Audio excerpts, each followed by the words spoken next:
জলবায়ু মোকাবেলা করতেছি। আজকে ক্লাইমেট চেঞ্জ রেজিলেন্ট এর অর্থ হলো যে আমাদের এলাকায় অতি খরা, অতি বৃষ্টি, অতি রৌদ্র, যে কারণে পশু পাখি, মুরব্বী মানুষ, ছোটো ছোটো বাচ্চারা, অসুস্থ মানুষ, আমাদেরকে একটু স্বস্তি দাও।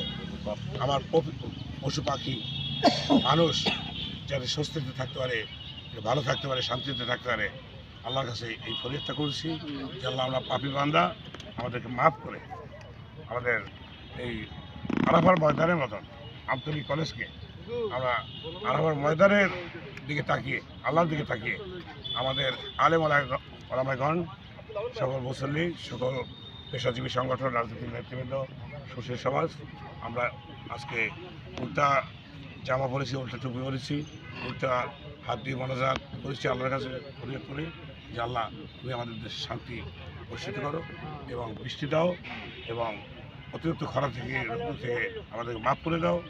আমাদের সকল মাফ করে আমাদের গাছপালা যাতে বেশি বেশি হয়, পরিবেশ বান্ধব বাংলাদেশ হয়, পরিবেশ বান্ধব শহর হয়, এই লক্ষ্যেই আমাদের আজকে এই মনোজাত এবং আখেরি মনোজাতের মতন আমরা একটা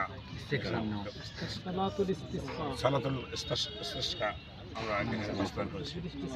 আল্লাহর রহমতে সম্পূর্ণ আল্লাহ তাআলা আমাদের মুখের দিকে তাকিবেন এবং আমরা বৃষ্টিতে সুস্থ হতে আল্লাহর রহমতে পেতে পারি। আমরা কথা বলেছিলাম আমতলী পৌর মেয়রের সাথে এবং জানার চেষ্টা করেছি। আপনারা জানেন যে বরগুনায় এই দাবদাহর কারণে 3 জনের স্ট্রোকজনিত কারণে তারা মৃত্যু হয়েছে। আমতলী একজন এবং তালতলীতে একজন, বরগুনা সদরে একজন, এই 3 জন কিন্তু এই স্ট্রোকজনিত কারণে তারা কিন্তু মৃত্যু হয়েছে। আমরা সেটাও শুনেছি এবং আজকে যে কৃষকের মুখের দিক তাকিয়ে যে তারা মাঠে নামতে পারছেন না, মাঠ ফেটে চৌচির হয়ে গিয়েছেন, এই কারণে আল্লাহর দরবারে তারা কিন্তু ফরিয়াদ করেছেন যাতে দ্রুত এই বৃষ্টি আসেন এবং এই দাবদাহ থেকে মানুষ যাতে মুক্তি পায়। এইটাই ছিল আমতলী থেকে সর্বশেষ তথ্য আমার কাছে।